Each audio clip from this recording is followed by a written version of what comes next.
we're about to go somewhere odd now. Times to rise and elevation starts to drop down. Our little secret, don't kiss and tell, you're so bad. I'll probably see you in hell. Welcome to hell, baby. This is podcast hell.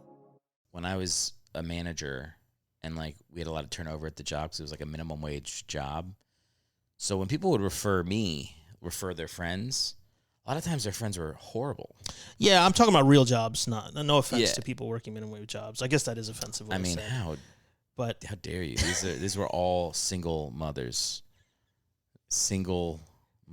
trying to raise 8 kids, and you.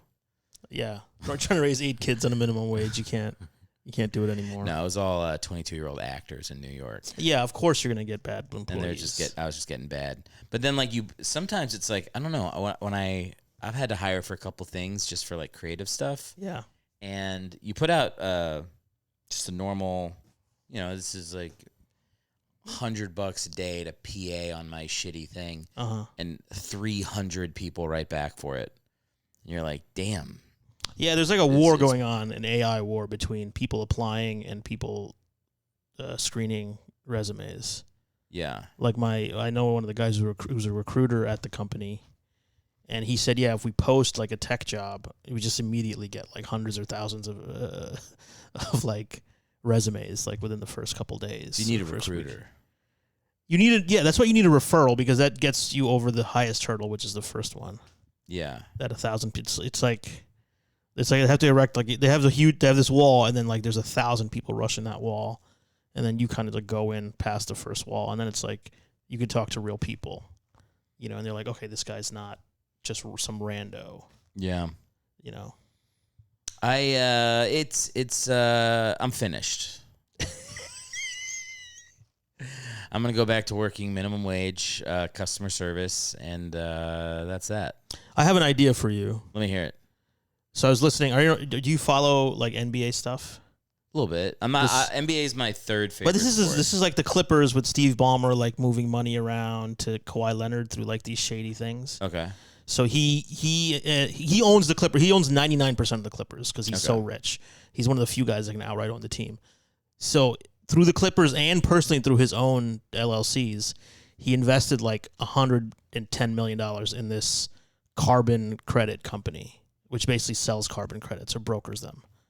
And then they had a sponsorship deal with Kawhi Leonard so Steve put $50 million of his own money, and then Kawhi was supposed to get $28 million, and then the other 20 came in like equity in the company. Okay. And it was a no-show job. So his contract said he was supposed to do like appearances and social media and whatever, unless he doesn't want to, like for whatever reason. Yeah. So basically the contract is written away that he can never be in breach of the contract. And he literally didn't do anything. They never announced the sponsorship. You think if you're going to get a big NBA sponsor, you would announce it. And then this company goes bankrupt, and some journalist who used to be on ESPN, he like finds all these documents, and he basically is like, yeah, you're just sending him an extra $50 million outside the salary cap. And that's illegal? That's very illegal, because all the other team owners, like they don't have $150 billion like Steve Ballmer, right? They can't build their own stadium and, like still not even feel it. Like normal owners, they can't build their own stadium, which is the most expensive stadium probably ever built. Is he getting in trouble now? Well, they're investigating. He saying he got scammed. He didn't know what was going on. Oh, okay. But that's probably what it is. Yeah, there's probably this guy's the richest, one of the sixth richest guy in the world. Well, usually like scammed. Billionaires get scammed a lot by smaller companies. That happens a lot. He was sending them money. It's a real problem for the billionaire. So he sent them $50 billion, and then the guy who's the 1% owner of the Clippers, who was his roommate in Harvard, Larry Wong or something. He's like a real estate guy. He sends them $2 million later on, and then the next day they wire $1.75 million to Kawhi. Okay. And this company is like basically like going in the toilet. And they know this. Like, and the guy's daughter works for the company, so it's not like they don't know anything about this company. Let me say this. I'll say this. Yeah. This sounds like I'm a Clippers fan now. I love it. I love it. You got to think outside the box. If you're not cheating, you're not trying. But this is so egregious. Why couldn't Kawhi just do a couple tweets Yeah. You know, why couldn't he just do one ad? He's getting almost $2 million every quarter for 4 years off of this. Want to? It's totally. But get your extra 50 mil to the most minimal amount of work. Do you think if he had done that, there would be nothing? Yeah. Yeah. If he had just, or if Steve had just bought this whole company and kept it from going bankrupt, then that also. I mean, the guy who was the CEO or the owner or the founder he had pleaded guilty to wire fraud. Yeah. And they also did this thing where he sent them all this money, and then they paid a $300 million sponsorship deal for the Inuit Dome or whatever.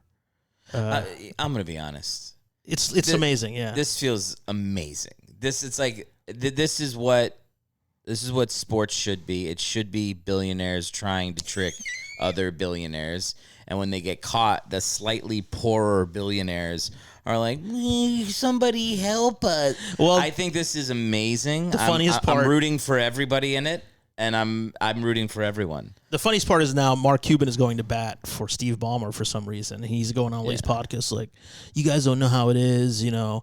Like, he goes in a podcast and goes like, Steve's not paying attention to all this stuff. Like, he didn't know. And the guy's like, he doesn't know. Like, he doesn't do any due diligence with sending $50 million to this company. Yeah. Is it 50 million or 50 billion? Million, because he's worth 160 billion, so it's not a lot of money to him. But he didn't get to be this rich by not worrying about money. That's the thing. You meet these guys who I've met none of, but if you meet a guy who has like $100 billion, they have 4 sweaters, and they have like a laptop they bought in 2005. Or they get everything for free. They get everything for free. They're extremely frugal, and they watch every dollar with a watchful eye from their empire. They're not just throwing, like, they wouldn't be rich if they were throwing money away. Yeah.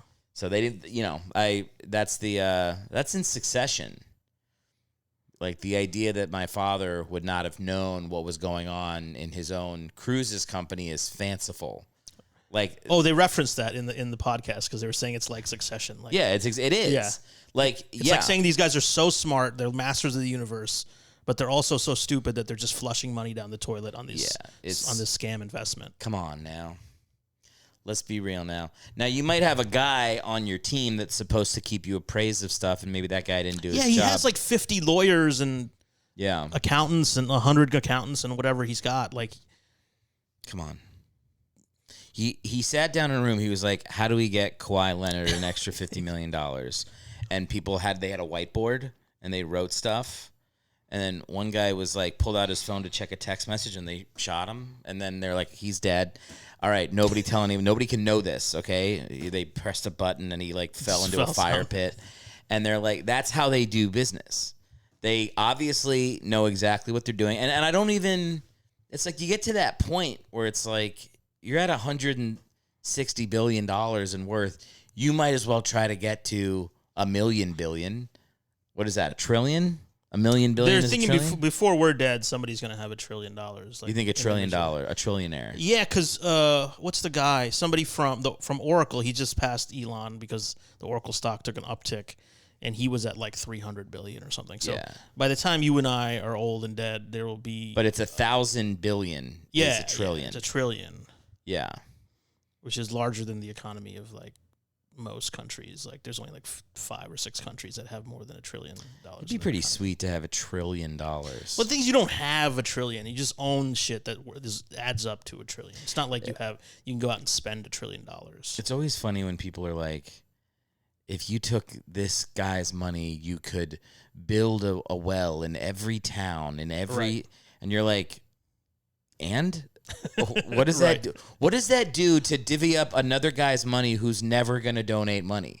Like, the whole reason he has money is because he's never donated a penny unless it was a write-off he was getting back twice over. Oh, I just listened to another podcast about the Steve Ballmer thing. He's been writing off like $700 million a year in losses in the Clippers, so that washes away his earnings from other things. Great. Yeah. Yes. This is what you voted for. They love money. They love money. And they say they love money. And then, yes, they're doing exactly what they say they're going to do. Yeah. I accept it. I accept that this is their. No, you got to stand up and fight, man. You got to listen to that podcast. And you got to come on podcast hell and speak truth to power. Speak truth. I was thinking about well, who's listening to this? Us speaking this truth. Nobody. Yeah. I was saying this is like my dad's getting mad. It's like we're encrypting these opinions because that's how many people are going to listen to it. My main financial concern was that bubble wrap over there cost a little too much. How much was the big roll of bubble wrap? $50. $30. Oh, that's not bad. Not bad. $30 for bubble wrap? It's a rip. Yeah, it's a rip. No, moving supplies suck. I mean, even like boxes are more expensive than in my day, you get a box for 4 cents from a kid on the street. It's very easy to get a box. A kid on the street? There's a street kid selling boxes? Yes, in my day. What's the thing that people used to just go to like the grocery store and be like, "Can we have a bunch of boxes?" I used to do that when I would move. I'd go to the grocery store and be like, "Can I have your crates?" And they'd be like, "Oh, the milk crates." They'd be like, "Come on back." I'd take like 20 crates and I'd pack up my stuff in milk crates. That makes sense. Yeah. Sometimes you have to hose them off because they'd have that milk crust, rotting cheese in them. that stank old dried milk and cheese stanky smell. Old fucking no, but I used to move in milk crates all the time. But yeah, you just go to a local grocer. Oh, can I tell you my business idea? I didn't tell it to you. I thought your business idea. That was the setup for the business. So this company, they basically, they broker carbon credits, which just means people give them money and then they theoretically pay somebody else to plant trees. So I was thinking, how many trees are getting planted right now that don't count towards carbon credits, right? Like people who are just landscapers planting trees.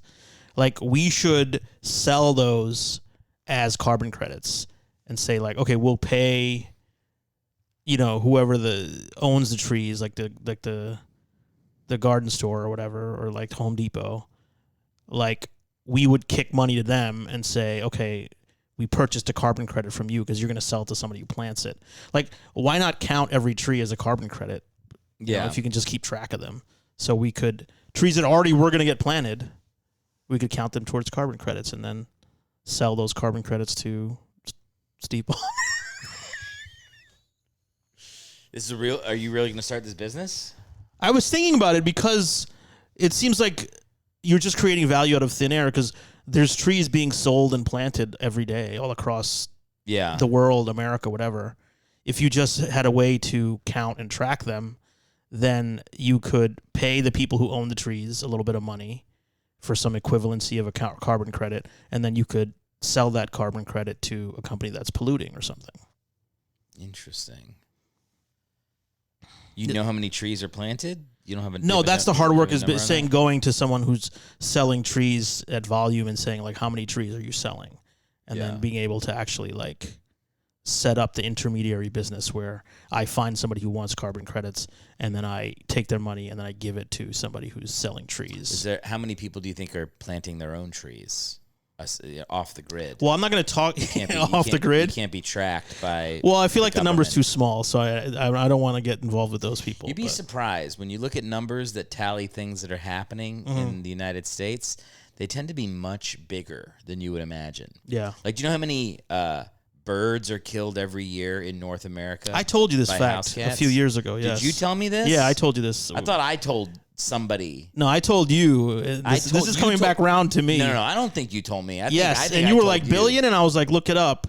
And it was you. God damn it. Son of a bitch. Look at this. Recycling facts. Motherfucker. Yeah, it's 1 to 4 billion birds a year. Yeah. Cats are kind of dope. I had a lot of respect for cats after that. As like cold-blooded murderers. Yeah, it's like probably not easy to kill a bird. Apparently, it's very easy to kill a bird. I went the other way. I lost a lot of respect for birds. I victim blamed. I'm like, 1 billion of you can't fucking chirp to your friends? Not so close to the cats. Like, how the fuck do 1 billion of you get eaten? Because, they like to chill in the tree. The tree is where they meet their demise. If they're on the power lines, they're safe. If they're flying around, they're safe. But they got to come down and build a nest. That's why cats get caught up in the tree. Yeah. Because they're eating birds. They're probably up there eating birds. Do they fully eat them? I think they just kill them. I don't think they're eating the birds. I think they're just killers. Even more. They're like Ed Gein. They're like wearing their fucking beaks or like a little belt. They have a little beak belt. A necklace of feathers. It's fucking disturbing. No, cats are psychopaths. Well, okay, can I add on to this fact? So Yeah. I was reading, I saw this thing about pythons in Florida, and apparently they're eating all the like other life. So they're eating like cats and all like so. Like, like now the people are like, we got to kill all these pythons because they're killing all the other like deer. They're killing basically all the other small to medium sized mammals in Florida. Have you ever killed a snake before? Have I? No. It's very scary. Yeah. Have you killed a snake? I one time killed a snake with a shovel in Louisiana. Wow. I was a young kid. Yeah. It's not safe. That's what it takes, you not knowing that it's unsafe. As an adult, you're like, oh, I shouldn't. So many things, when I go back and think about it, were not safe that we were doing that I just did with reckless abandon in my youth. Yeah. But killing a snake was pretty crazy. It was probably like a baby snake when I think like in my mind it was gigantic. It was like a water moccasin in our yard, but it was probably a baby snake. Yeah, it was probably a baby snake. I took a shovel and just right down decapitated the middle. I put it down the middle. Down the middle. That's smart. At least you were smart enough to go for the middle of the snake. I don't even know if I was aiming for the middle, but yeah, you don't want to aim for the head because you miss, and then it goes, uh-oh, buddy. And it goes, and it hangs on here, and you go like this, and it looks like you have like a long hair braid, but it's a snake on your face. No, I'm pretty scared of snakes. I don't think I'd be able to. I am now, but I wasn't. Apparently, I wasn't when I was in Louisiana. I was 9 and 10. So I was like not like an old kid. I was like a young kid. And then they were like, we would shoot bottle rockets at each other in the woods, but it was like in like glass bottles. Yeah, you put the stem into a bottle. Yeah. Yeah. But we would shoot them at each other. That's very dangerous. Yeah, I remember my cousin shooting them out of a car or something when we were in high school. It's really not. He was like he would just hold it and shoot it out of a car at his friend's car. Like, this is weird shit like that. Yeah. Also now, like when I'm walking the dog, I see shattered glass on the ground. I'm like, what fucking idiot would do this? And then I remember that I did it a lot. It's kind of like the circle of life. It's like you were young and you didn't care about anything else and you didn't know what was unsafe. And now you're like, the world has made you sort of like aware and cautious. Yeah. Well, you get closer to death. Yeah. Maybe you hold on to your life a little more fragile. It's funny because we're not that old, but it definitely feels closer to death than. I mean, look, technically it is closer to death. Every moment you're alive, you're closer to death. Yes. Some would say you're born dying.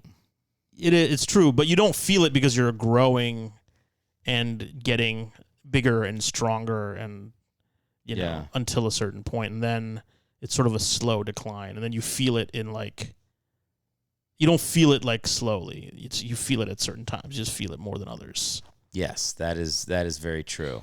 I've had a couple of those moments now where I'm like, I can't do the thing I used to do. I tried to hop a fence a few weeks ago, and that was a watershed. Remember how moment. easy it used to be to climb a chain link fence? Ooh, as a kid. Oh, you just like a little spider monkey right up. Oh, it's 15 feet. Who gives a shit? Easy as hell. Oh, you didn't tell me I could sleep through this. 15 feet.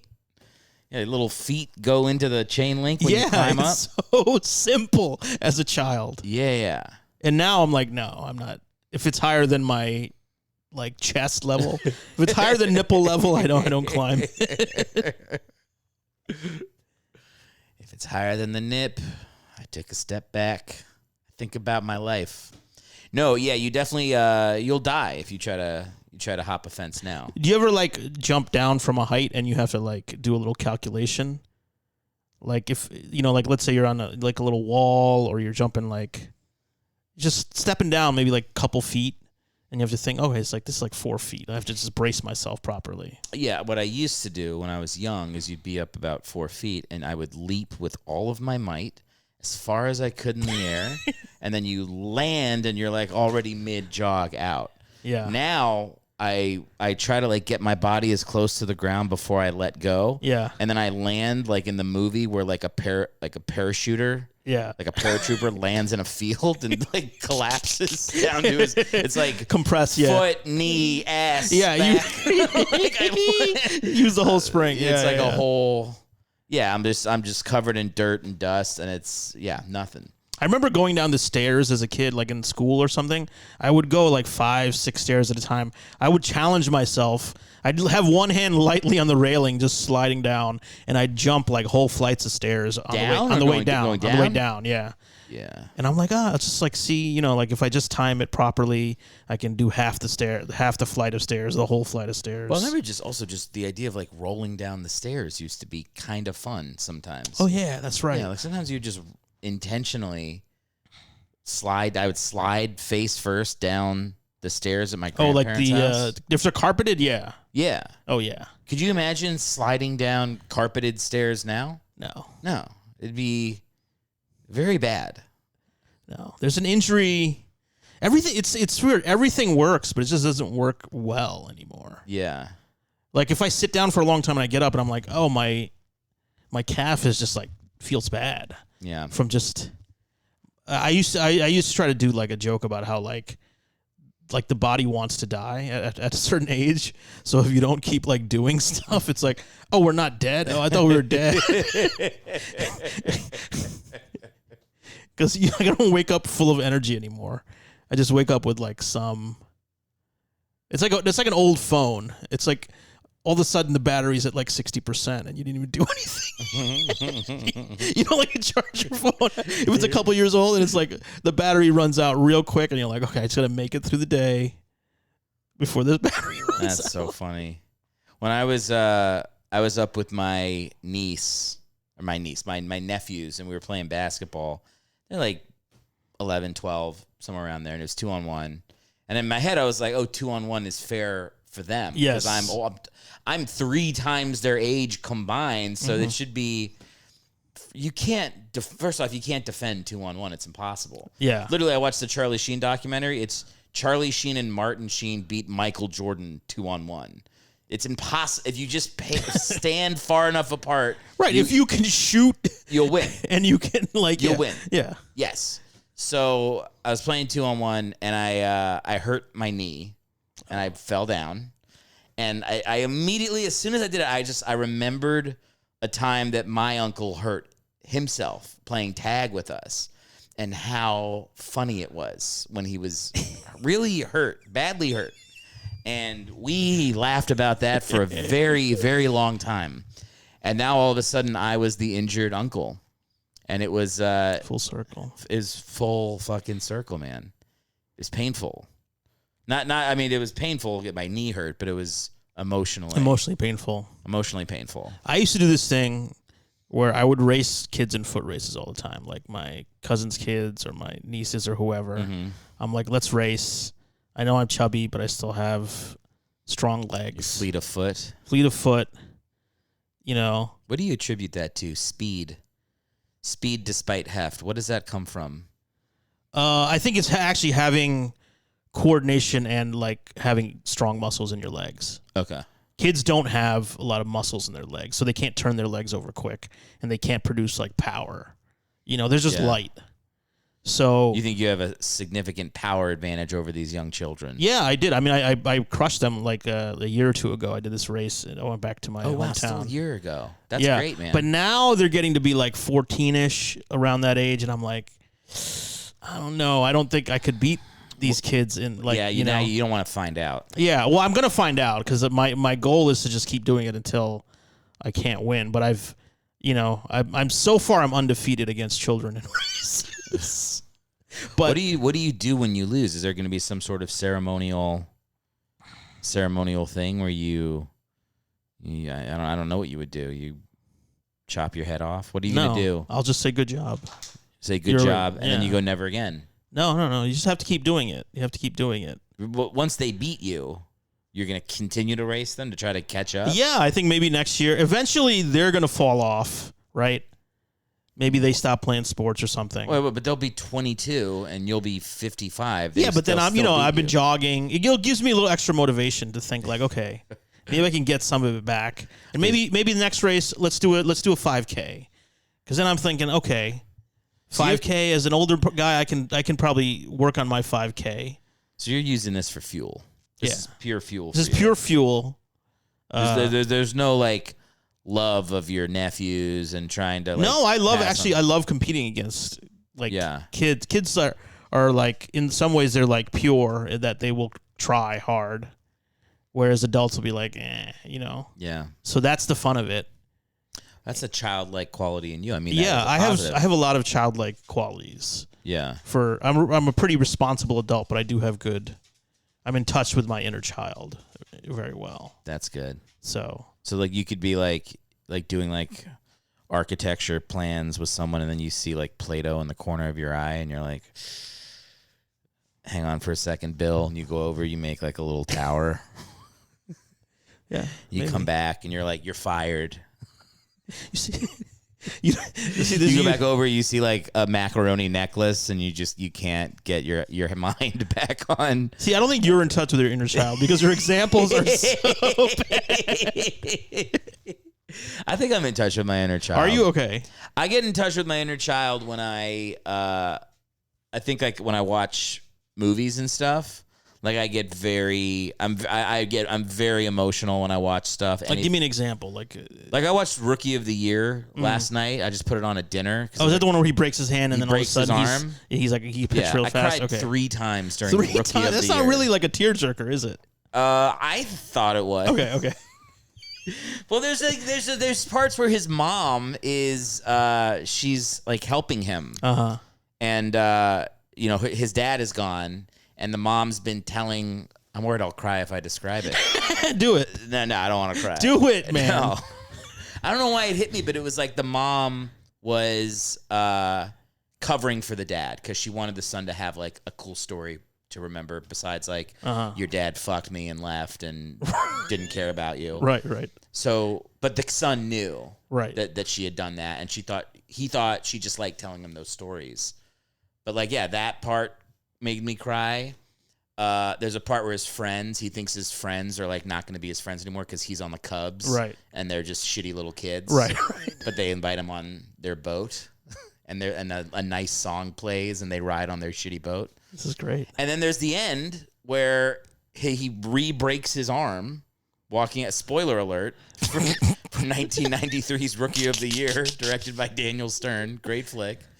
He re-breaks his arm. Home Alone Daniel Stern? Home Alone Daniel Stern. Wow, one of the robbers. One of the wet bandits. He's in the movie. He plays Brigma, the pitching coach. I just watched this movie. Okay. And at the very end, he re-breaks his arm, but he's got to get 3 more outs to get the Cubs the pennant. And he has to do like trick pitches. He has to do trick pitches, and then at the end, he pulls the tape off his glove and realizes it's his mom's glove. And she's like, float it, which was her. She's a softball player. She was a softball player. Yes. And he does his mom's pitch to get the last out. Wow. Come on, who's not crying? That's good. Who's not tearing up thinking about that? That's good. 3 good cries. But that's not being in touch with your inner child because you wouldn't have cried when you were a kid. But as I watched it, I shit my pants and I went goo goo gaga. So that counts. That's full childlike. I think you're just a sensitive person. That's different than being in touch with your inner child. I play well with children. Yeah. When I'm playing with a kid, I like get on the ground and I'll do whatever they're doing. And sometimes if it's like really fun, I'll elbow them out of the way and I'll finish the puzzle. These are all bits. These are all bits. No. I have a blankie. I don't know. I feel like I'm in touch with my inner child. Yeah. But I think I also I vacillate because I also like to make fun of people sometimes. There you go, Gordon. You're back. Well, kids love to make that's very childlike. Making fun of people. Let me tell you, it was not getting into my inner child watching Rookie of the Year. The mom is hot. That's never happened to me watching that movie. Every time I've watched that movie, I've been like, oh, come on, Henry's on the Cubs. Look at this old bitch off the camera. Now I'm watching her, I'm like, look at this angel. Who is this? I looked her up. She's like 32 when they shot it. I'm like, that chick's hot. But in the movie, age appropriate for you now. Yeah, she's hot. She's a dime. She's hot. But yeah, that was a little shocking. Throwing it on, being like, I told Liz, I was like, you see Henry's mom? She's like, what are you talking about? I'm like, are you looking? It's the curse of being a straight man, or maybe like a lesbian or something, or someone who's attracted to women. Is I don't know if I can't speak for women, but as a straight guy, I feel like you always have that thought. Always like has to get processed in your mind. Always, you always go hot. You always have that thought. Yeah, it's like your brain is automatically designed to screen that. I think it's a good thing though. It's what keeps our society alive. You know, you gotta have the pull to create. You know, that means you're alive. My grandfather, you know, he'd be like 85 years old, and we'd be like hanging out. He'd be like, "Ooh, who are your sister's friends?" I'd be like, "Grandpa, shut up." He's like, what am I doing? He's a French guy. He's like, what am I doing? Oh, it's French too. That makes it double bad. Yeah. You ever watch the Pepe Le Pew cartoons? Yes. My grandfather was not creepy on that level, but it was mentioned in our family. You're like, whoa, man. Like, this is... Yeah, not stalker As level. a kid, you don't get it, but as an adult, you're like, wow, this is like really maybe teaching people the wrong thing. It's definitely... No, it's, you got it within reason. You know, no is no, guys. But also, like, there's nothing wrong with being attracted to ladies. You think when you're older it would go away? It would be nice if, like, that would does just not go away. Maybe it goes away for some guys. Some dudes, some guys. I know some older guys. And those guys were old when they were 35. Some guys are old their whole life, and they're just waiting for their body to match it. And then other guys... Is that just sort of you saying they're just not cool or something? No, I mean there are some guys that have this mentality. I'm not necessarily with women, but just with everything. It's like they have a mentality that's like suited for being old and passive and maybe not like on the prowl. And then there's other people that are 90 years old and they look in the mirror and they see a 30-year-old. They see their young self. I really think of my grandfather, my French grandfather, of being like that. Like, I mean, we would be playing soccer when I was, 15 years old. So how old is he when I'm 15? He would be, like 55, 60? Yeah. Right? And he would, like, run out onto the field with us, and he'd be like, "Go!" And he'd start kicking the ball with us. He would always, like, shatter his hip. Like, he'd always get injured. Always. Right. This is like 4th of July. We get all the cousins out. And then I remember my grandmother being like, "George, what are you doing?" Like screaming at him. And he's like, "What's up? We're playing soccer." But it was like he loved it. And I don't think he ever had an impulse to be like, "I'm too old to do this fun thing." Yeah. I feel like I'm going to be part of that fun person. thing was being attracted to very young women. Oh, God. No, it's just But in part terms of like being wanting to alive. play and be like physically active, like Be physically active, be social, mix it up, even just talking with young people. Like he wasn't like, that's another thing. It's like sometimes it's like you get these old guys and they just want to talk to other old guys. But I felt like my grandfather would love it when he was talking to like us when we were in our 20s and be like, "What is your life like?" Like he liked like participating in that stuff. That's interesting. I remember many times, like when I graduated college, we went to a restaurant. And my whole family was sitting at a table. Like everybody just kind of picked their own spot. There weren't like assigned seats. And then like my grandfather was sitting at the end of the table just surrounded by my dumb 20-year-old friends. And they were all laughing and drinking. I was like, he's 70 now. And he's still, he gravitated towards that. That's so good. Yeah. Maybe he's just immature and he doesn't want to talk to people. I don't know. He was a successful businessman. Like he had goods kind of like you. Like I think he was a responsible adult. But no, he had like a young man's joie soul. de vivre, right? Joie de vivre? Joie de vivre, joy of living. Sure. Yeah. I hope that's what I thought you would get some French. I got no French. Okay. I tried to learn French, but he's a real prick about pronunciation. Oh, he would get at you for... Oh, my God. Every stereotype about the French, I mean, oh, my God. Like, he would really not let it... Je ne le peux. I'd be like, oh, my God. I'm in 7th grade. I'm like, do you understand what I'm saying? Like, just, why do it need to be perfect? You're trying to, like, build a bridge, and he's, like, throwing rocks at you. I tried to learn French. I tried to learn Spanish, which my grandmother spoke. And then in high school, I took German, and... that was the most chill of my grandparents, was my grandfather, who like, I'd be like, ich bin hungry. And my grandfather would be like, yeah. Like he was pumped that I was trying. So I remember that being like very, and my dad too. My dad speaks German. So that was the most. I felt like that was the most supportive of the 3 I tried. Yeah, that's nice. I speak Gujarati, but I fantasize like that I'll really get into it and learn how to write and read and everything. And it'll be impressive to like my mom or my other relatives, but I just don't have the energy for that. Well, it's always like, I think the dream is always they're talking and you just lean in and you go, and you just say it. You're already there. I can speak. I'm fluent, but I'm literally like a kindergarten dropout. Like my vocabulary is very limited, and I can express myself, but not very well. Yeah. So like I can usually follow along and I can usually participate, but to actually be like fluent in some way and to speak like intelligibly to people. Like I feel like I'm a smart guy, but like I can't express much of it in my native tongue. Yeah. It's very I sold a guy today at House who was speaking to me in his second language. He was from Turkey. I don't know what they speak in Turkey, but not Turkish, English. I guess. Turkish, yeah. But he said like he was like the whole conversation he's kind of going. He has an accent, but he knows everything I'm saying. And then at a certain point he gets like caught up on some word, like I don't know what it was, like retention rate or something like that.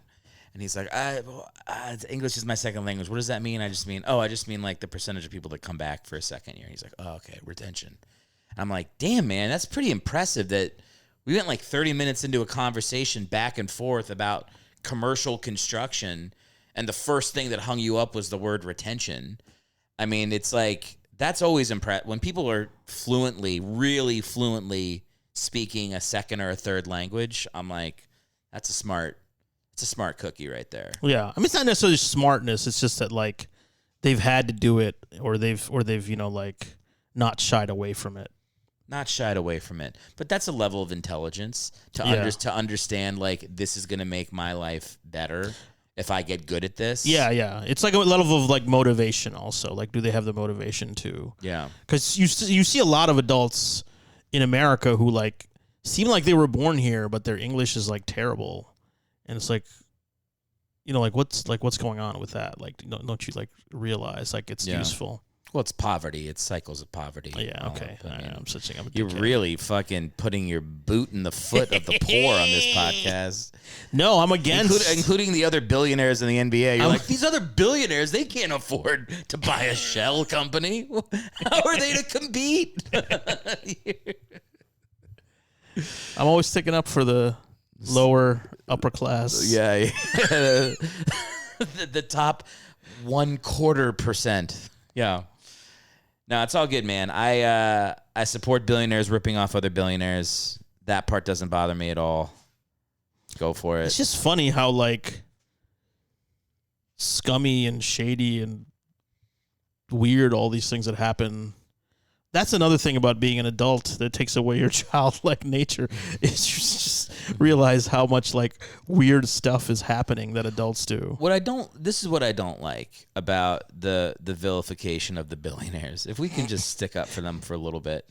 It's like, there's still people that are flawed just like we are flawed. Like, billionaires don't stab each other because they don't need to. They would just steal $1 billion from each other like that. Like Steve Ballmer.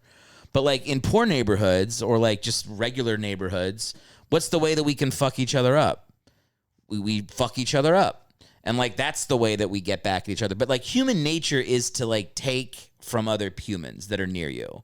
That's just what we do. No, I think human nature is more cooperative. I think this, like, the systems of government and institutions we have been built up over time to allow more exploitation. I don't think I would contend that probably biologically being social and cooperating are actually much more useful, but we've advanced like way beyond it. I disagree. I think we're bad. And we want to fuck each other up. And all the systems that are there, we built. Like, we made them that way. Yeah, we built, but we didn't all get much of a say in it, right? It's like people who really crave and seek power, like, as you know from the entertainment industry, the worst people have the most energy in life. That's very true. And like, it's very true. I read a thing that was saying like it was like there's 500 people in New York that are responsible for like 80% of the assaults. It's like there's a very small group of people that just like can't stop doing bad shit. Like the billionaires of assaulting. Yes, exactly. But my point is like if you gave that person that's like, I don't know, like I think of a guy that stole money from me when I was broke. When I loaned somebody money, he had never had the intention of paying me back. And I'm like, if you gave that guy $1 billion and the business acumen of how to manipulate it, he would do the same thing to the tune of millions and billions of dollars to the other people around him. That's just That's just who he was as a person. I agree with you that there's a certain percentage of people who are like that across all like sort of ways of measuring. But I think in general, because those people sometimes end up being very powerful, they have arranged the laws and the systems of justice in some ways where they can just do that. Yeah. Like to make it easier for themselves. Like our culture is sick. It's not just human nature. Other cultures don't have as much stuff like this because there's something wrong with American culture that we are seeing. Like it's apparent now that we have real problems in our culture. I mean, I feel like it's getting more and more apparent with every day. Yeah. We don't have to talk about that shit, but it's becoming more pronounced, maybe we'll say. Yeah. It's scary. I don't know who to blame. Maybe there's no one to blame. Maybe like this is just like a consequence of. I think there's someone to blame. You know who I want to blame. Nah, man. It's just it's depressing. I feel like I'm a little depressed about that stuff. I think a lot of people are depressed. It's hard. It's like, with the again, like right now, any war that's happened in the last 15 years, you can go watch it. It's like it's on people's GoPros and shit. You're like, I want to see what it's like to watch like a bus explode with a bunch of people on it. It's online. All that stuff's online. And it's giving people literal PTSD. Yeah. To watch violent acts happen to other people in a way that, we used to not have access to that stuff. Yeah, like even the thing with like the assassination or whatever of Charlie Kirk, like if somebody got assassinated, you would just see like a picture in the newspaper or something. I wonder how many people saw JFK actually get his head blown off. Yeah, well, maybe most of them weren't even paying attention, probably. So maybe like a couple hundred or something. Yeah, or like 1,000. Think of how many people saw this video of him getting shot. It's like I saw like multiple videos of different angles. It was very disturbing. I didn't even, and my thing was I wasn't even trying to see it. I opened up Instagram. Well, I was kind of trying to see it. Once I saw the first one. Then I saw people had posted other angles, and I just watched it. Not like I was like excited to, but it was just like this morbid curiosity. Yeah, no, I remember like my wife told me that happened. I was like, oh my God. And she was like, did you watch it? And I was like, no, I didn't even know until you told me. And she was like, okay. And then like later that night, I was thinking about it, but I went into Instagram, not really like intending to do anything. And it was like the first story. The first story was the shot. It was like somebody just had it on their Insta story. Now, meanwhile, I recently had a video taken down because I mentioned that the Holocaust happened. So apparently, did you get like a strike against you on YouTube? I said the word Holocaust, and they gave me a strike. Like I wasn't saying the Holocaust was blank. Like I was literally just mentioning it as a thing. Yeah. And AI saw the word and flagged it. I've gotten flagged on other things for like literally like cursing, but apparently you can put an assassination video on and that's fine. Literally, you can't even say gun. You have to say pew pew when you describe a gun. Oh, right, because that's why people do all this weird cutesy stuff. Yeah, so it's like the social media is making us dumb babies. It's going, you have to say pew pew while showing a video of a dude. Yeah, because it's like, don't kick me out of the playground. I want to stay here. And so you can't like violate its rules. But you understand the absurdity of saying pew pew and posting a video of a dude getting killed. Yeah. With a pew-pew. It's fucking crazy. Well, let's say we're lucky enough to still be in this phase, right? Once there's sufficient, like, AI that can actually just watch the video and say, like, oh, this is a video of a guy getting shot. Like, I can't you know, and it's not a movie, so I have to like block it. Yeah. You know, like at some point, I mean, seems so corny to say like people should read 1984 if they haven't, but we literally have gotten to like that book is not just about like surveillance, but also not allowing people to use certain words. Like that's a big part of the book is like reducing the vocabulary that people have so that they can't formulate like thoughts that whoever's in authority doesn't want them to have. Well, that's what's interesting whenever you read those, like, you know, those prescient books like 1984, Animal Farm, is like all the signs of like totalitarianism and authoritarians. And, you know, it's like conservative and liberal stuff is in there. It's not just one side in those books that's represented. Like there's stuff you could map onto like today's Trump movement. There's stuff you could put on like progressive liberals, and you're like, oh, you're both kind of doing a version of that, where it's like you're trying to control the way people talk, and you're trying to control the governmental. It's like it's two sides of the one coin to me. I don't know. I've had so many fights with friends in the last week, and it's all like them. It's like people. It's like literally, I have friends sending me memes that are like, it's either like, in one case, it was like a very conservative friend I have. I was like, don't send me that shit. I don't want to see it. Yeah. And then it was like 3 liberal friends in text threads I'm in, like posting like just celebrating this dude getting killed. And I'm like, what the fuck is wrong with you, dude? Like, you're enjoying it? It's like, it's sick. Yeah. But it's like, I'm watching this stuff and just going like, where are people's heads at right now? Like, it's really dark. And I don't know how to like, yeah, so I think that's honestly what's bumming me out more so than having to put all my stuff in a box. I think the internet allows people to argue and beef with each other without it becoming serious, so that they're removed from having to like look someone in the face and like say some of these things. Yeah. Not just like, oh, this guy might punch me in the face if I say this, but like, oh, like I'm actually an asshole if I say this, or like. They're not, you know, it's like, it's all so performative.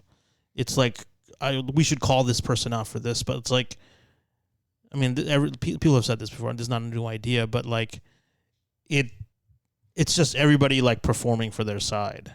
Like you're saying, like, you know, like the left does this thing, and like about like limiting what people are saying, not like limiting, but like shaming people for saying something that you don't like. Both sides do it. And maybe one side is in power now, so they can do it more aggressively in some ways. Yeah. But I'm not trying to do a both sides argument, but just like the behavior and the type of things that happen are like similar, like in terms of like you can't have a dialogue with someone because it's like all like gotcha moments. Well, you have to be able to have. I mean, look,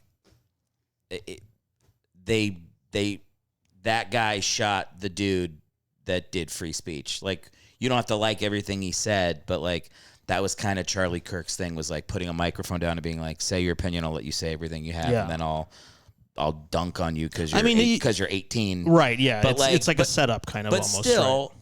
I've watched some of those videos where it's like the guy's making good points and he's like, yeah, no, I haven't thought about it that way. Like, I've watched the dude, like, I don't know if change his mind, but at least like have like I watched that guy talk with the governor of California like 2 months ago. He went on Gavin Newsom's Newsom podcast. is I think it's very calculated what Newsom is doing. It definitely is. But I'm saying like the thing I value of like how can you have a conversation with people, like, I don't know, man, like people got to want to have it.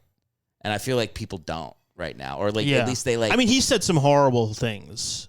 So like I think he said some things that have been, it's like anything. If you take the beginning of the sentence and the end of the sentence and edit it out and take the middle part. No, some of the stuff is not really defensible. I watched one today. Like the one where he's talking about bailing out the guy who attacked Nancy Pelosi's husband with a hammer. I haven't seen that. Let me tell you the one I saw today, because what I do is I go back like a psychopath and watch 20 minutes of the video to see what the full context is. So it was one where they were saying he doesn't have empathy is a made up thing by the left. Yeah. So I watched the actual clip of what he said. And what he said was and this is a thing like therapists say. He's like, there's a difference between sympathy and empathy. Right. Sympathy is where you can feel bad for what someone's going through. When you empathize, you put yourself in their shoes, and it makes your view myopic of the topic you're talking about. So the way I thought about it was like, is it okay if we talk about this? I don't want to. Yeah. I don't. Yeah, but the way I thought about it was like, okay, I'm against the death penalty. Yeah. Are you against the death penalty, or are you for it? I think I'm against it because I don't trust the legal system to work properly. I do think there's probably some people who deserve the death penalty, but I think we've gotten it wrong a lot of times. We definitely get it wrong. And so for that reason, I think I'm against it. I think that's one of the main reasons I'm against it. I'm also against it because I think it's state-sponsored murder where you don't have to murder someone. Yeah.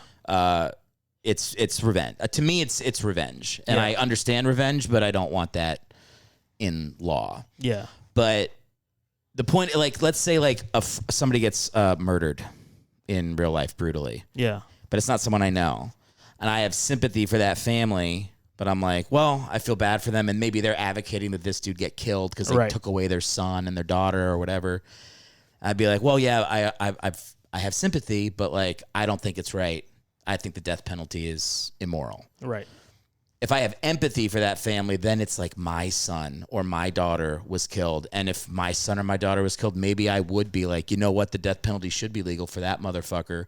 So it kind of like warps the morality. That's a good way to frame it, because then you'd always have to, you wouldn't be able to get outside of that perspective. That's exactly, but yes. And so that's exactly what Charlie Kirk was saying.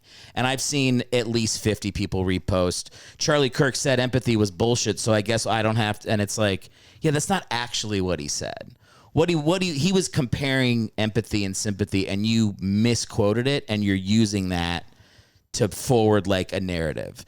Now, I'm sure he said shit that you put in full context and it's still not cool. I mean, he did say a bunch of horrible things. Like, I can't, like I said, I can't. Minorities, and I can't go through all of them because I didn't have time in my work schedule. I mean, look at the Nancy Pelosi one. That one's very hard to defend. I'll look at it. My point is this: if I see any clip that's sent to me that's less than 15 seconds of somebody talking, it's bullshit. But it should I'll have to go look more to actually have. But your larger point is true: is that, like, if you're gonna say you're better than the other side, then you shouldn't engage in the same tactic of like taking things out of context, or misconstruing them purposefully. Yeah, and that's what it is like, yeah, like it's a lot of work.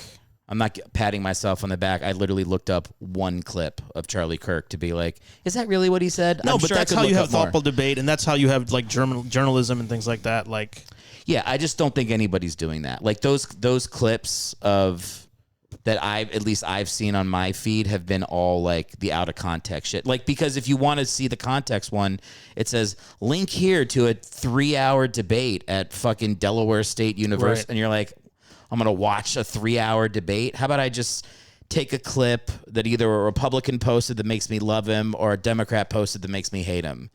But it's like in reality, but in some ways, both things are like propaganda, kind of. They are both. Yeah. They are propaganda. Well, I mean, my friend made a good point. He's a very smart guy. He said he has trouble separating the way that Charlie Kirk operated from the opinions that he expressed, and so that was like difficult for him. Which I get it. Like that makes sense to me. Like he had like what I would say like.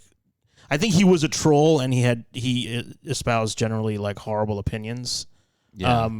But like you said, like his whole thing was like talk to me, I guess, right? Like, so maybe like that is, that is kind of like the most important to me. That's the most important part of it. Is like if you didn't like what he said, you could just go to some school and stand in front of a microphone and tell him to his face. All right. And I feel like, and at least that stuff was available to be watched if you wanted to get the full context of it. So I don't think there's a lot of that. I don't think there's a lot of people that are like really want to sit down with people they genuinely disagree with and try to, okay, what's the best version of your argument that you really believe? What's the best version of my argument that I really believe? Let's acknowledge that that's where we're going to start our debate. Yeah. Is not you like painting me like a caricature of whatever and you're a caricature of whatever. It's like, I say your view in a way that you go, yeah, that's exactly what I think. And you're like, perfect, let's start there. And that's what you debate. Yeah, if you've seen few people do that. These videos, like these Jubilee videos, they're kind of like that. The Jubilee videos are so addictive. But they do take like one person who's like really well informed and prepared, and then a bunch of like essentially just kids. YouTubers. No, just like youngish kids. Like they're all like 20. So like you can tell they're not as prepared, most of them, to talk about these things. It is. But they do it in sort of like a fair-ish way where they try to do it like very civilly. Well, they could just as easily do it with like people who know what they're talking about. Yeah. And but that would be like real boring like news, which people are not into anymore. People want to see. Yeah, people want like beef. A kid with a septum piercing, like fighting Ben Shapiro. Yeah. Wait, is that no, septum is here. What is this? This is the gauge. Oh, the gauge. Yes. The gauge. No, that's what people want. It's we're all like crack addicts now for like clips. It's because I was thinking about like I used to walk through the casino and I would see people playing slots and I'm like, this person's just like addicted to this shit. And I'm like, what is different between the slots and like this? It's literally we're doing slots on like everyone has some kind of feed. If it's Facebook, Instagram, TikTok, you're just doing slots. Yeah, you know. Well, it's literally designed to be like a slot machine. Yeah, like the scroll. I've just we're trying to take stuff off our phone in the last couple of days, like some of the apps. In this I don't have any of the apps, so sometimes I go in my browser to Instagram, maybe like once or twice a week or something. To feel something. No, but then I go on and I see how hard people are working to post stuff, and I'm so happy that I don't do that anymore. Yeah. Because like people have to be like, oh, like here's like a funny thing of me like saying something while I wash dishes or whatever. It's like a photo. It's like photo. I love photo dumps. Yeah, people do photo dumps. Like here's all the August photos. Photo dumps. Here's what I was up to in August. It's never them like taking a tough shit. Yeah. They're just like. We should do inverse social media. We're just do like, look at how I look from this angle. Or whatever. Yeah, it's just like the worst. No, there would be something really. There would be something really nice about one good-looking famous person being like, for a month, I'm going to take the like whatever the shittiest, ugliest moment of me is in the day. That's my post. But even that's suspect because they're only doing it to like, oh, look at how brave I am. You know, like no, but they're not brave. They're not. We know they're not brave. At the end, they're like, Hitler was great. Like they ruined their life. They get no credit for it. I mean, look, this is the argument that you can never do anything good. You can never. You can't do anything good. You can never do anything good because you can't do anything good. But the fact that you're advertising it all the time takes away from its goodness a little bit. Can you do something good? Yeah, you can go make 50 sandwiches and just go pass them out to people who are hungry. But anonymously, to put a mask on. No, but they don't know your name. They don't know who you are. You have to put a mask on, so you can't. You want to be like a superhero that delivers sandwiches. You can't register the smile that. No, well, you don't even get the warm feeling. You just have to leave the sandwich while they're not looking, and they're like, "Oh, is this a poison sandwich?" Exactly. And they just throw it away. Exactly. So you actually haven't helped them. No. This is what you do: is like you go to a soup kitchen, and you're like, "Who's staffed here?" And they're like, "These 3 guys are going to make soup." You're like, "Dismiss them.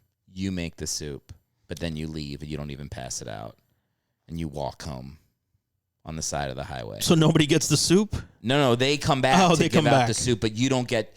Giving out the soup is the part where they're like, "Thank you." And you're like, "No problem, old homeless man." And you feel like a little bit of warmth in you for having done it. You don't get that feeling if you want to do something genuinely good. I did something like that one time. I worked for this organization that delivers meals to like the elderly or whatever, like to their house, like healthy meals. But I didn't deliver any of the meals. I just chopped onions for like 90 minutes straight. And it was like cry from the onions, and that was it. That's all like all those actual like charities where you're like, I went to Somalia for 2 weeks to build huts. It's like that's not the real thing to do is like sit in an office and get paper cuts and like lick envelopes. Like that's like the stuff they actually need you to do. The stuff that moves the chain. It's like bullshit. It's like cleaning the fucking toilets. It's like doing the shitty stuff that nobody volunteers to do is what actually helps. Yeah. Here, I've got. Well, if I say it on the podcast, I'm giving myself credit, which negates the good. You can edit it out. maybe that's yeah. And then people will be like, "Wow, I wonder what he did." I wonder what he did. Yeah, Victor, edit this out. Whoever's your editor, guy I picked is. 3 charities. Okay. I give $10 a month to, but I did it when I didn't have that much money. So every time I get the notification that I'm still donating to it, I go, "Fuck, I really can't afford that this month." I did that for years to just be like, "Okay, at least I'm doing something." But like, I used to tell myself, "Don't even." I used to be like, "Why even do that?" Because I have 2 that I do. Yeah, because I couldn't go down there and donate at the shelter myself for pit bull puppies. Why I couldn't make the time. Why I'd just throw my money at it. And I told Liz, and she was like, "What the fuck are you talking about? Just give money to it. That's helpful." Yeah, you give money to someone who's actually can like do something rather than having to teach you how to perform some like menial task. I used to think the only way to do something nice was to physically walk to a place and do it with your hands. Otherwise, it's phony. Yeah. And then Liz told me it's okay to give money. No, the truth is money really does a lot. Like if you give somebody who has no money, you give them like, like $5. Like, those micro loans, those places where you can give out micro loans to people in like other countries. No. And some guy can, is that where you like give? I knew. Yeah, like some guy can get $50 and he can fix the wheel on his like food cart that he has in like Afghanistan or something. Okay. Yes. We did one where we gave somebody a cow. That's awesome. We gave a family a cow. And then they can have milk for, They can have sex with it. They can do whatever they want. Yeah, they can have more cows. They sent us photos of them. No, we once gave somebody a cow. That's awesome. Not we. It was me and a group of people. Right. You each chipped in on the cow. It's surprisingly not that expensive. What country was it in? I don't remember. Oh. I mean, this is 20 years ago. Yeah.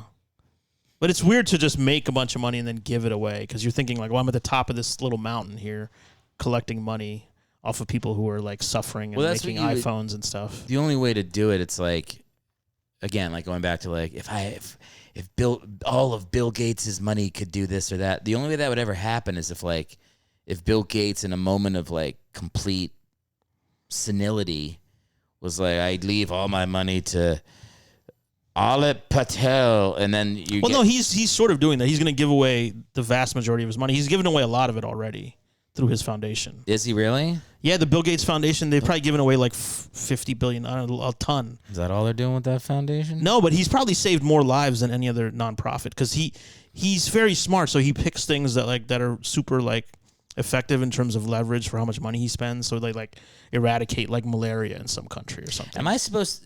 Is Bill Gates? You tell me. Whatever you say now, I will be my belief moving forward. Bill Gates good. Bill Gates bad. It's not that simple of an answer, I think. I'll take that as bad. No, I think he's done bad stuff in business and probably his personal life. But if you're just counting on how many people's lives he's improved and saved, I would say he's way in the good column. It's like a philosophical question you're asking more than a practical question. Like, like is anybody good or bad? Right? Nobody's good or bad. But yeah, in totality, you think more good than bad. Yeah, based on what his foundation is doing. Yeah. That's what like people make that argument of like, there's a lot of rock stars that are like, okay, in the 70s they were probably hooking up with underage girls, but think about how happy their music made people. And you're like, yeah, I don't know if it's worth it. It depends on what formula you have for good or bad, right? Like, what is your formula? I thought you were going to say it depends on how good the albums were. I was like, that would have been a tough take. No, it does. Like, yeah, like what is... Nobody lives and doesn't err. That's human. Yeah, like Gandhi, people revere him and stuff. Gandhi did, but he was shitty to his family and his kids and stuff. What was the Gandhi thing with like? Was Gandhi the one that like had kids sleep in his bed? Oh, Michael Jackson? No. I think it was Gandhi. Maybe, I don't know. I heard a thing about Gandhi, but he was largely responsible for India getting its independence. I think that's pretty important. That's pretty important to like. Yeah. Kick the British out of their largest colony at that time. Martin Luther King Jr. did some great stuff in this country. Also, cheated on his wife. Yeah, it's hard to get like a morally perfect person and hold them up. It doesn't exist. I mean, maybe it exists. I don't know. But I don't think it exists. I don't think it can. I think everybody...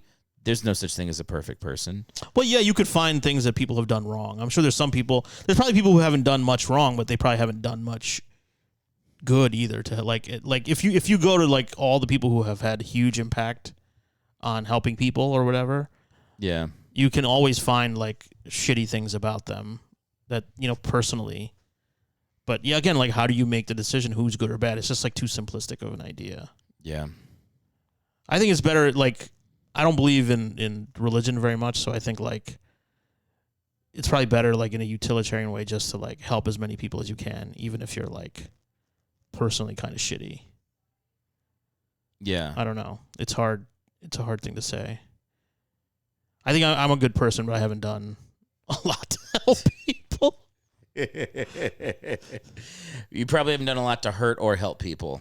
No, I don't think so. I probably maybe have said some mean things to people because I'm good at saying mean things. It comes with being a comedian, I think. I think I've done very little in my life. Like the moments that I've been selfless have been like short bursts of moments, and then it's been right back to it's no like sustained effort.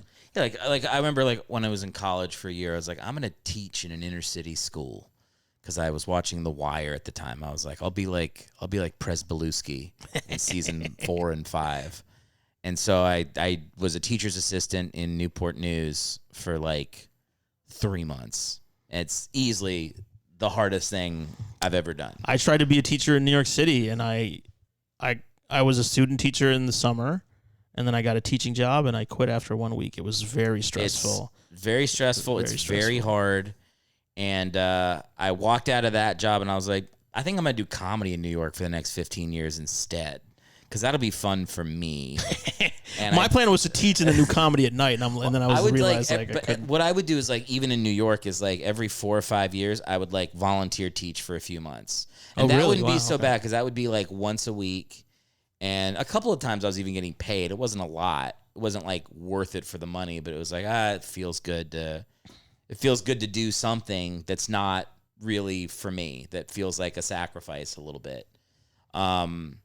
But yeah, even then, like 3 months, once a week, I'd be like, if I have to teach third graders fucking art or creative writing one more time, I'm going to blow my brains out.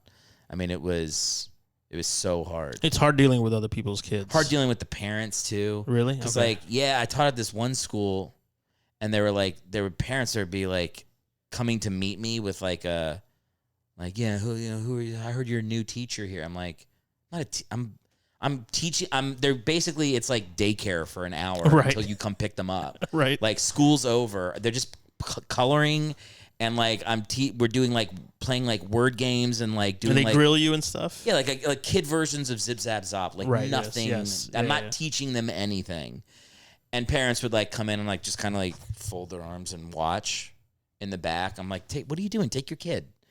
They're here till you take them. Why are you watching? Get their kid out of here. I want them gone. This is daycare. This is babysitting. But no, like it was the interesting one was like I had one kid that was like a problem kid, and his parents were great, and his parents were like normal. He was like he was just a third grader, so he would like do like draw. He was like very creative. He was very good at all the stuff we were doing. Like it's like a creativity class is what they were calling it. So I would just like prepare stuff like a little plan for them to do, and I think it was like 90 minutes on Mondays or something like that. And he was always very good at the stuff, but then he would like get embarrassed, I guess, and like run to the bathroom, and then he would like pull his pants down and like turn around. People would like see his dick, and I had to be like, you have to go to the principal, and then his parents would come in, and I'd be like, we saw his penis again today, and they'd be like, we don't know what to do. We're so sorry. Like I think it's like an anxiety thing. But I remember this one time, we were doing like folded like origami. Origami, okay. But little kid origami, like very basic, 1, 2, 3, like a boat. 4. Yeah, exactly. And he did one, and he made a bird. But it was like a beautiful bird. It was like an oriole. He painted the beak and the orange and the black. And I looked at it. I was like, he like opened its mouth and it had like the tongue and the red. I was like, it was easily the best one of the class. And I was like, this is really, really good. save this. We're going to show your parents. You should be really proud. And I like went to the next kid and I talked to him for 10 seconds and I looked back and he was gone. And then I looked in the bathroom and he had his pants down holding his dick. And then he was staring at me, flipping the light switch on and off. like the movie Psycho. This is a kid who like, it's like, this kid is so fucked up. This is a kid. Okay, this ties right back into what we were saying. In 50 years on a podcast, someone's gonna be like, "Oh, was that artist guy like who was? Well, he made the greatest hologram paintings that ever existed, and millions of people loved his holograms. But oh yeah, he liked to take his dick out and like turn the lights and turn on strobe lights or whatever. How old are you in third grade? You're pretty like young, 8 or 9. Yeah. I saw his dick like 10 times. It was only there for 3 months. It was like a normal thing just to be like, his parents knew to come get him at the principal's office because that's where he would be. And then, how old is he now? How many years ago was this? It was before they built the Barclays Center. When did they build the Barclays Center? Ooh, probably like 2015, maybe. Okay, or maybe earlier than that. So he's probably in college now. I don't even remember his name, so I can't find him. I'm like, there's two possibilities. One, he grew out of this stuff. Yeah. Or two, he like buried it deep down and it's like surfacing in other ways. Yeah. I disagree. Technically, I think there's infinite possibilities, but I get what you're saying. I get what you're saying. Infinite possibilities. I get what you're saying. Yeah. He I don't know. I think he turned out okay because his parents were like trying to get him on the. His parents cared. His parents so were not terrifying to think that his parents are whatever theoretically like regular normalish parents. Yeah. There wasn't anything obvious that was weird about them, but they're still you'd have to deal with like the idea that your kid would just like do weird shit like this. Can't stop pulling his dick out in front of people. Yeah, it was very weird. I also like I don't know that was like I don't know what the right thing to do is as the teacher in that situation. I would just be like, just go to the principal, go to the principal's office, sit down and wait for your parents to come here. How frightening to be an adult man having to look after these kids and then some kids just like taking his dick out. And I didn't at the time. It was like it never even occurred to me to be like. Were you by yourself in that classroom? No, there was a rotation of other, like I don't know if they were in high school. Maybe they were like 8th grade. But there would always be like an 8th grade girl that was like helping me, like an assistant. Okay. Kind of what I did when I was in college and I was a teacher's assistant in the school. They gave me one person, did you really want to be a teacher? Is that like where I really did? Came Yeah, from? yeah. And and then when I taught improv, I was teaching then, and I had like 400 students over 5 or 6 years. But that's probably fun teaching adults. It's very fun. But I also taught kid improv too, and that was fun. That was fun too. The kid improv was, it was hard to get them out of their shell, but once they were out of their shell, it was a good time. Yeah. It's funny because they easily understand the concepts of like make-believe. They're still in touch with it in some ways, but for them to not high schoolers, dude. Oh, they're high schools. I thought you were young. Okay. Well, I taught this one class was like at that's an probably the worst school. age to teach improv. High school. Unless they're already like theater kids or something, No, dude, we did one that was like troubled youth. Teaching improv in juvie? We did when at the theater I was at. They did troubled youth. You're throwing an imaginary red ball at some kid, and he's like, "Fuck you, man." Yeah. Well, there was like I remember like this is like they would send out the offers to all the teachers of the pit, like, hey, this class, who wants it? And like 20 people would email, and you'd be like, oh, it's my turn. Who's on the round robin for it? And then they did this one that was like troubled youth. Crickets. Yeah, crickets. It's like me and nobody else. It was just me and 20 kids like, what's up, guys? And it really is like a thing of like, you have to just talk like, you kind of have to be a little rough. That's it. It's like they can't think they can get over it. I can't imagine a troubled youth. That's like that's the last thing that they would want to do is like be vulnerable in a way and do improv. Like people hate performing or speaking in public, but that's like one of the like nightmarish things, I think. I can't even remember how we did it, but it was, or how I did it. It wasn't just me. There was another teacher that was doing it. I remember who it was, but it was like just kind of like keeping it very simple. Like we weren't doing like, because like you weren't doing a Herald, right? No, you weren't doing. It wasn't like super physical to start. It was like very basic stuff.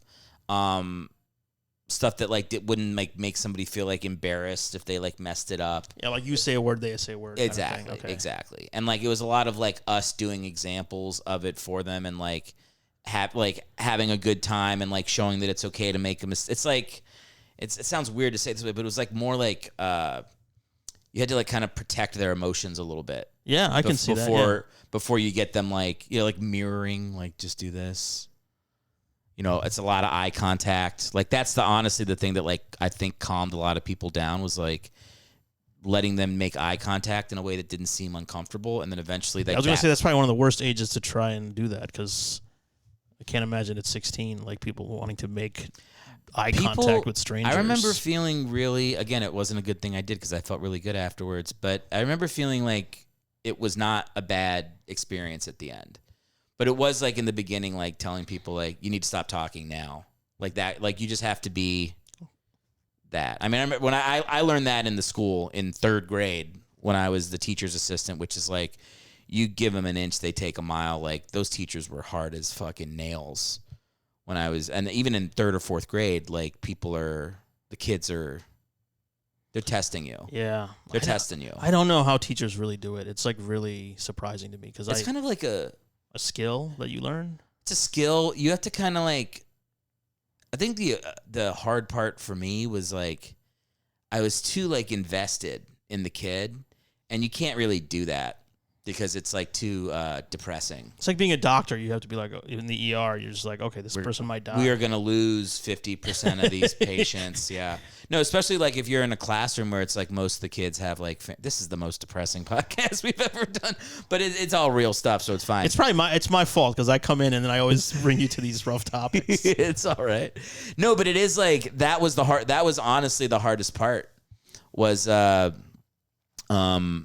like knowing that the kids were had rough situations, and like, but you give them a little bit of attention in class, or you just see them kind of like, they start to like bloom a little bit, and you're like, man, I hope that continues for them. Right. I hope I'm not the only person that ever saw that this kid could be good at math. If someone just gave him 20 seconds of attention, like he can figure it out.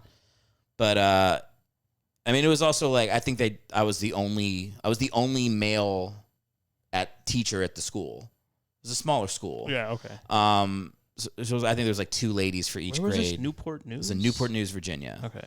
I was the only white person in the school. Okay. It was like me and like 3 kids. Celebrity. And it was just Black and Latino kids. And I think like being a man is one thing, but it was like, I remember the teacher being like, you're going to handle recess because we don't like doing that. And they're going to love you at recess. Right. And I was like, oh, okay. I didn't really, all right, whatever. And then recess was literally like me trying to organize a kickball game and like 50 kids in a circle around me, just following me around.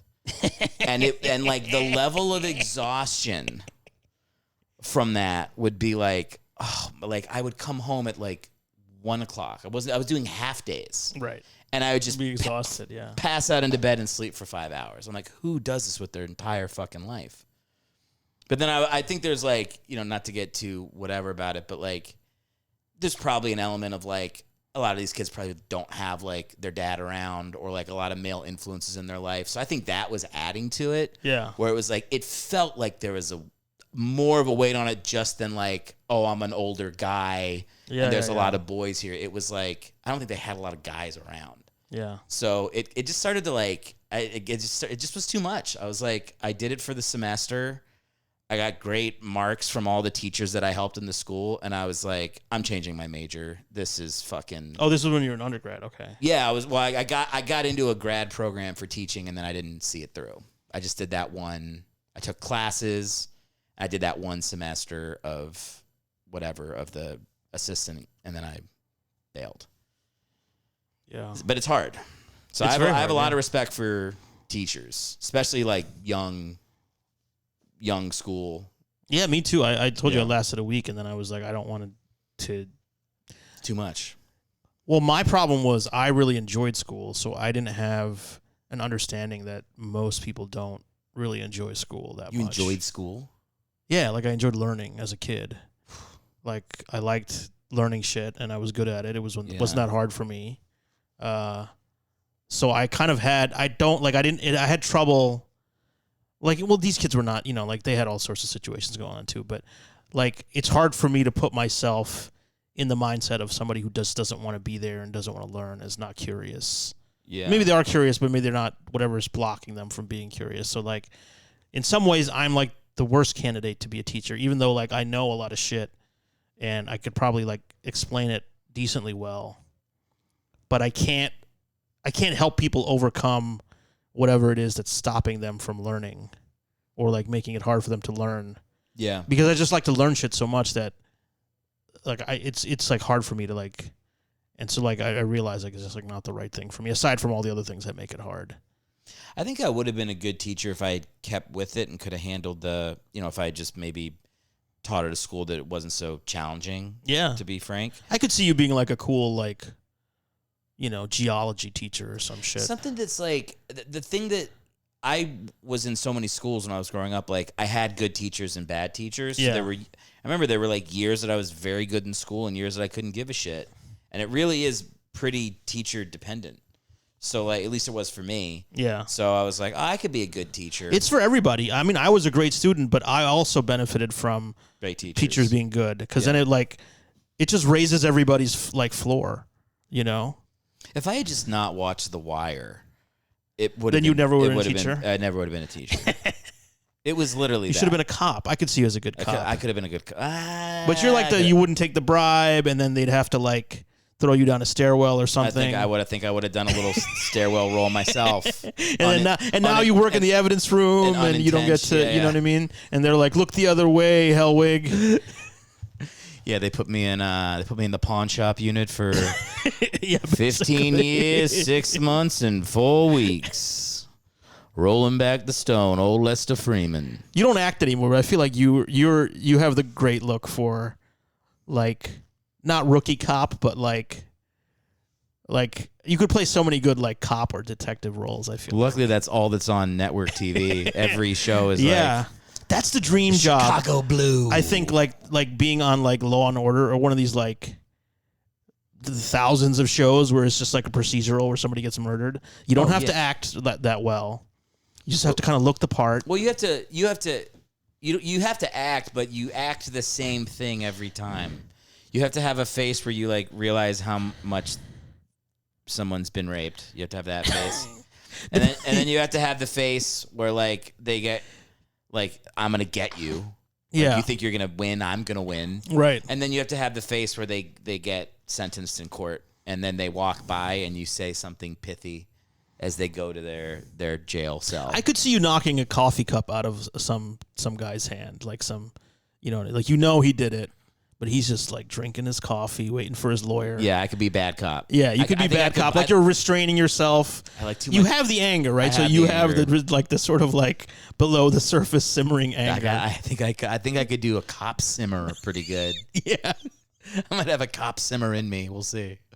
I would love to get like a fun acting job like that.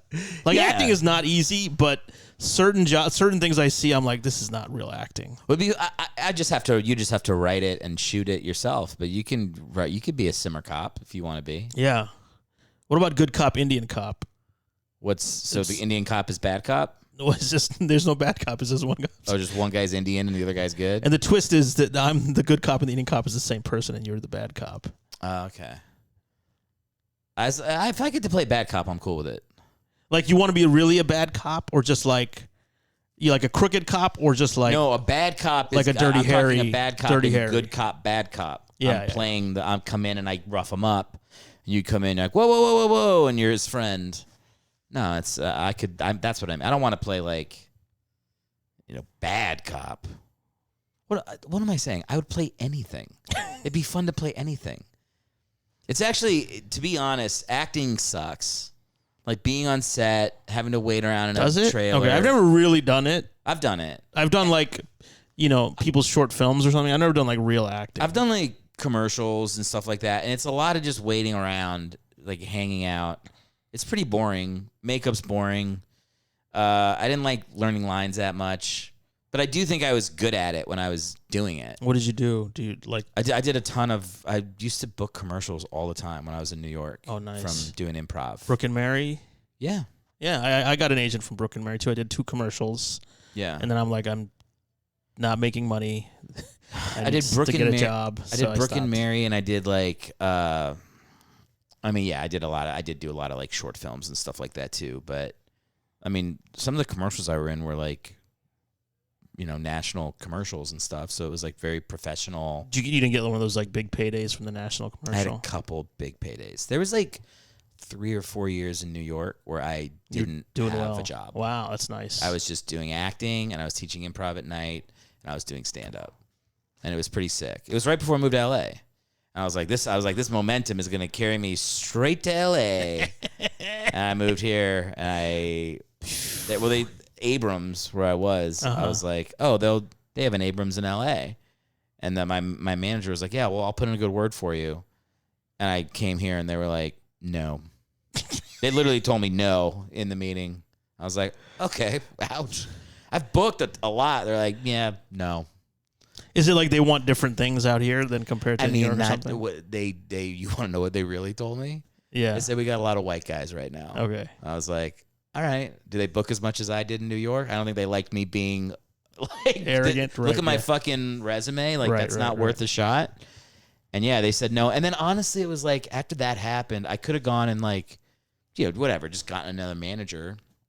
But like, I didn't love acting that much anyway. And I wanted to try something new. I wanted to do more stand-up out here, so I just kind of gave it up.